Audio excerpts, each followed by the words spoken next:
अस्सलाम वालेकुम, welcome to my YouTube channel. और आज हम शुरू करने जा रहे हैं ग्राफिक डिज़ाइनिंग की थ्योरी क्लासेस, जिसमें हम समझने वाले हैं ग्राफिक डिज़ाइनिंग में कितनी कैटेगरीज होती हैं और ग्राफिक डिज़ाइनर बनने में मैक्सिमम हमें कितना टाइम लग सकता है। तो यही जानने वाले हैं इस वीडियो में। तो चलें वीडियो को शुरू करते हैं।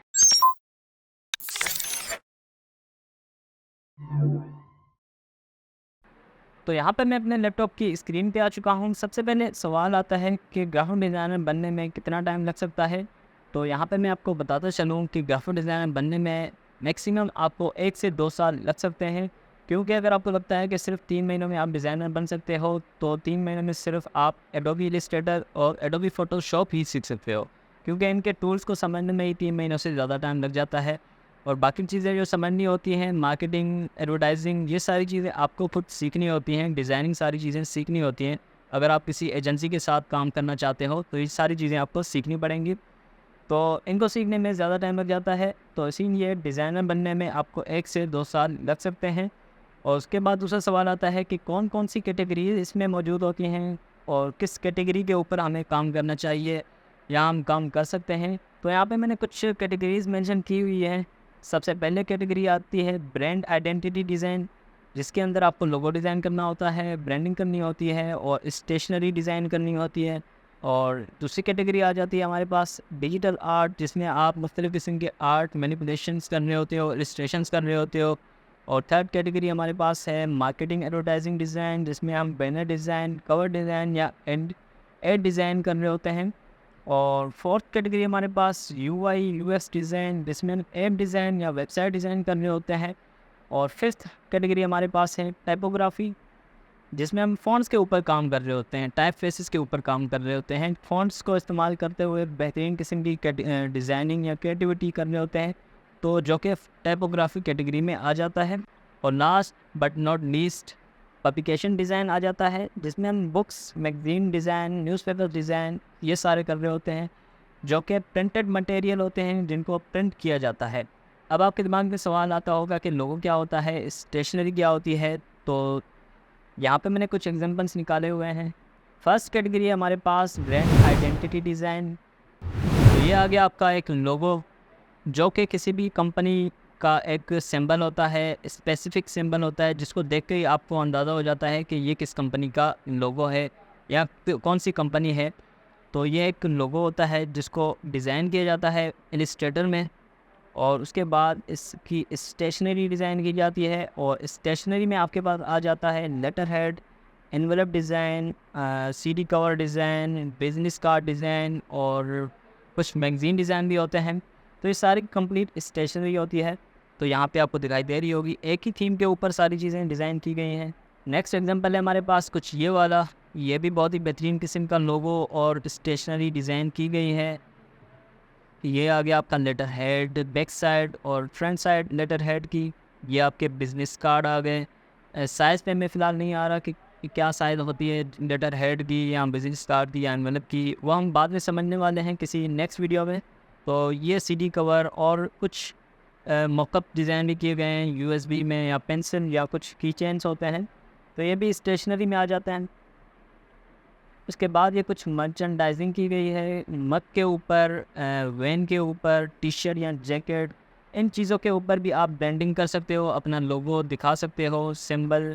उसके बाद नेक्स्ट कैटेगरी हमारे पास आती है डिजिटल आर्ट। अब डिजिटल आर्ट के अंदर भी 3 कैटेगरीज मौजूद होती हैं। एक फेस पोर्ट्रेट हो गया, जो कि इलस्ट्रेटर के अंदर काम होता है। सेकंड इलस्ट्रेशंस हो गई, जो कि वो भी इलस्ट्रेटर में होती है।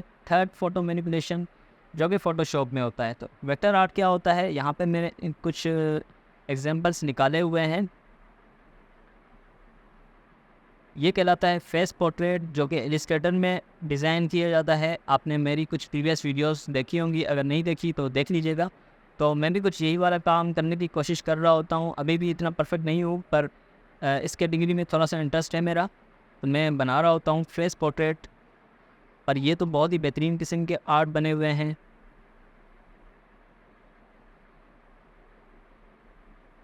तो ये सारे आप इलस्ट्रेटर के अंदर बना सकते हो।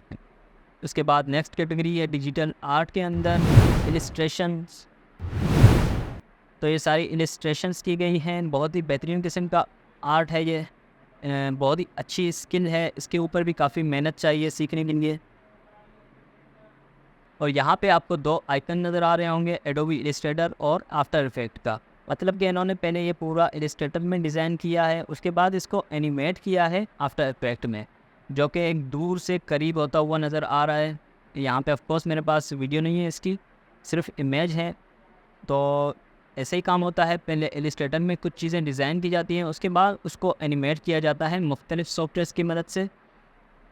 नेक्स्ट हमारे पास आर्ट है फॉरेस्ट का, कंप्लीट ग्रीन कलर के ऊपर आर्ट बनाया हुआ है। ये एक पर्सपेक्टिव डिज़ाइन की गई है। यहाँ पे हमारे पास जो ट्रीज़ हैं बहुत करीब हैं और ये दूर होते जा रहे हैं, और इनके लाइट्स कलर्स होते जाते हैं जैसे कि कोई भी चीज़ दूर होती है। नेक्स्ट कैटेगरी है डिजिटल आर्ट के अंदर ही फ़ोटो मैनिपुलेशन। ये काम होता है फ़ोटोशॉप के अंदर, जो कि मुख्तलिफ इमेजेस को मिला के एक कंप्लीट आर्ट बनाया जाता है। जहाँ के ये एग्जांपल आपको नज़र आ रही होगी, ये एक अलग से इमेजेस उठाई हुई हैं, एक कैरेक्टर है, बर्ड है और कुछ माउंटेन्स के इमेजेस हैं, जो कि सारी मिला के एक बेहतरीन किस्म का आर्ट बनाया हुआ है। और इसको सीखने में भी आपको बहुत मेहनत करनी होगी। अगर आप फ़ोटो मैनिपुलेशन सीखना चाहते हो तो यहाँ पे मैं 3 चैनल्स आपको रिकमेंड करूँगा जिनको मैं खुद फॉलो करता हूँ। सबसे पहला चैनल है बैनी प्रोडक्शन, जो कि बहुत ही बेहतरीन किस्म का काम कर रहा होता है। नेक्स्ट चैनल है लर्न स्क्रीन, वो भी फ़ोटो मैनिपुलेशन का काम कर रहा होता है। और थर्ड चैनल है नूर आर्ट। नूर आर्ट का चैनल बहुत ही बेहतरीन है क्योंकि वो बहुत ही एक्सप्लेन करता हुआ आपको समझाता चलेगा। और ये तीनों चैनल्स इंग्लिश लैंग्वेज में होंगे। अगर आपको समझ आ जाए तो आप वो चैनल्स चेकआउट कर सकते हैं, लिंक्स मैंने डिस्क्रिप्शन में दी हुई हैं। यहाँ पे नेक्स्ट एग्जांपल मैं दिखा दूँ तो यहाँ पे भी कुछ इमेजेस अलग से उठाई हुई हैं, जैसे कि कैमल्स की इमेजेस उठाई हैं, एलियन शिप हो गया, पिरामिड, और ये सारी इमेजेस उठा के एक कंप्लीट एक आर्ट बनाया हुआ है, बहुत ही बेहतरीन लग रहा है। नेक्स्ट आ जाते हैं, ये भी बहुत ही बेहतरीन किस्म का आर्ट बना हुआ है, फ़ोटो मैनिपुलेशन की गई है। और ये फ़ोटो मैनिपुलेशन मैं खुद अभी भी सीख रहा हूँ। मैंने एक वीडियो डाली भी हुई है, अगर आपने वो वीडियो नहीं देखी तो ऊपर लिंक आ रही होगी। छोटी सी कोशिश मैंने भी की हुई है, अगर आपको पसंद आए तो लाइक कर दीजिएगा। नेक्स्ट कर रहा हूँ, यहाँ पे भी बहुत ही बेहतरीन किस्म का मैनिपुलेशन है। और ये फ़ोटो मैनिपुलेशन आप तभी सीख सकते हो जब आपका फ़ोटोशॉप का सॉफ्टवेयर कंप्लीट हो जाएगा, उसके बाद आप इसको सीख सकते हो। नेक्स्ट आ जाऊँ तो यहाँ पे भी कुछ इमेजेस को उठा के एक कंप्लीट आर्ट बनाया हुआ है, फ़ोटो मैनिपुलेशन की गई है। तो यहाँ पे भी बेहतरीन रिज़ल्ट कितना अच्छा है, लग ही नहीं रहा कि अलग अलग से इमेजेस उठाई हुई हैं। तो ये सारे की सारी लाइटिंग के ऊपर होता है और इसमें बहुत मेहनत लगती है सीखने में। उसके बाद नेक्स्ट कैटेगरी आ जाती है मार्केटिंग, एडवर्टाइजिंग या एड्स, जिसमें हम एड डिज़ाइन करते हैं, बैनर डिज़ाइन कर रहे होते हैं, फेसबुक कवर, ये सारे स्क्रीन पर दिखाने के लिए। तो यहाँ पे कुछ एड डिज़ाइन निकाले हुए हैं। यहाँ पे एक शू का प्रोडक्ट है, उसके हिसाब से बहुत ही बेहतरीन किस्म की डिज़ाइन की गई है। ये सारे एड डिज़ाइन हैं। इस कैटेगरी के ऊपर भी आप काम कर सकते हो, ये सबसे आसान कैटेगरी है। और साथ ही साथ आप दूसरी कैटेगरीज के ऊपर भी काम कर सकते हो। ज़रूरी नहीं है कि सिर्फ किसी एक कैटेगरी के ऊपर आप काम करें। तो यहाँ पे बहुत ही बेहतरीन किस्म के डिज़ाइन मौजूद हैं, जैसे कि ये एक वेबसाइट कवर बना हुआ है। आप देख सकते हैं कि कंप्लीट एक ही कलर पे काम किया गया है और ज़्यादा रंग बिरंगी काम नहीं है, क्योंकि कलरफुल डिज़ाइंस नहीं होती। कोई भी एक स्पेसिफ़िक कलर होता है किसी ब्रांड का, उसी कलर को फॉलो करते हुए पूरी डिज़ाइन की जाती है। यहाँ पे भी देखें तो ज़्यादा कलर इस्तेमाल नहीं किए गए। यहाँ पे शर्ट्स का अलग अलग कलर है। ये सारे बैनर डिज़ाइन हैं। तो इनके कलर्स कौन से रखने चाहिए, कितने फ़ॉन्ट यूज़ करने चाहिए, ये सारे इनके रूल्स होते हैं जिनको हमें समझना होता है। इंशाल्लाह नेक्स्ट क्लास में मैं ऐड की क्लास लेके आऊँगा, जिसमें मैं समझाऊँगा कि किस तरीके से आप ऐड डिज़ाइन कर सकते हो, किसी सोशल मीडिया ऐड की साइज़ क्या होनी चाहिए, कितने कलर यूज़ करने चाहिए, कितने फ़ॉन्ट यूज़ करने चाहिए। तो ये सारी चीज़ें हम नेक्स्ट क्लास में सीखेंगे। तो सबसे पहले मैं ऐड की कैटेगरी पे ही क्यों आ रहा हूँ, क्योंकि ये एक ऐसी कैटेगरी है जो कि सिंपल है। मैं चाहता हूँ कि आप जल्दी से जल्दी इसको सीख जाएँ और जल्दी से जल्दी साथ साथ सीखने के साथ आप अर्निंग भी कर सकें, क्योंकि काफ़ी सारे क्लाइंट्स भी मिल जाते हैं जो कि अपने ऐड डिज़ाइन करवा रहे होते हैं। जैसे कि यहाँ पे एक और बेहतरीन किस्म का ऐड डिज़ाइन किया गया है। साथ ही साथ आप अपने हिसाब से जिसमें आपका इंटरेस्ट है उस कैटेगरी के ऊपर भी काम करते रहें, और जिस कैटेगरी के ऊपर आप जल्दी से अर्निंग कर सकते हैं, जैसे कि थंबनेल डिज़ाइन भी हो गए, तो उनको भी आप जल्दी से जल्दी सीख के अर्निंग कर सकते हैं। काफ़ी सारे यूट्यूबर्स हैं जिनके लिए आप काम कर सकते हो, उनको रीच आउट करके। नेक्स्ट कैटेगरी हमारे पास मोकअप डिज़ाइन। ये भी कैटेगरी ब्रांड आइडेंटिटी में आ जाती है, पर ये अलग से भी एक कैटेगरी बन जाती है, क्योंकि अगर कोई मोकअप डिज़ाइन का मास्टर होता है तो वो सिर्फ मोकअप्स बना रहा होता है, अलग अलग किस्म के मोकअप्स और बहुत ही बेहतरीन किस्म के मोकअप्स बना रहा होता है, तो वो भी एक स्पेसिफिक कैटेगरी भी बन जाती है।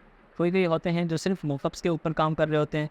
किसी भी ऑब्जेक्ट पर अपनी डिज़ाइनिंग दिखाना, जैसे कि ये एक मग है, उसके ऊपर किसी ने अपना लोगो और कुछ टेक्स्ट वगैरह डिज़ाइन किए हैं, और ये क्यों होते हैं? अगर आप सच में किसी मग के ऊपर अपना लोगो दिखाना चाह रहे हो, तो आप उसको पहले डिज़ाइन करोगे, पहले इलस्ट्रेटर में या फ़ोटोशॉप में पहले उसका विजुअल देखोगे कि वो दिखता कैसे है। अगर आपको अच्छा दिखेगा तो आप तभी जाके उसको प्रिंट करवाओगे। तो इसीलिए जो भी क्लाइंट्स होते हैं वो मोकअप की रिक्वायरमेंट करते हैं कि आप उनको मोकअप दिखाएंगे तो वो आगे उनके ऊपर प्रिंट के लिए काम करेंगे। तो इसीलिए हम मोकअप डिज़ाइन कर रहे होते हैं, और इसीलिए जब वो अपना लोगो किसी टी शर्ट पे दिखाना चाहें या किसी कैप के ऊपर दिखाना चाहें, तो हम पहले से ही उनको मोकअप्स बना के दिखाते हैं। जैसे कि ये एक टी शर्ट के ऊपर लोगो या कोई डिज़ाइन लगी हुई है, तो हम खुद से डिज़ाइन कर रहे होते हैं।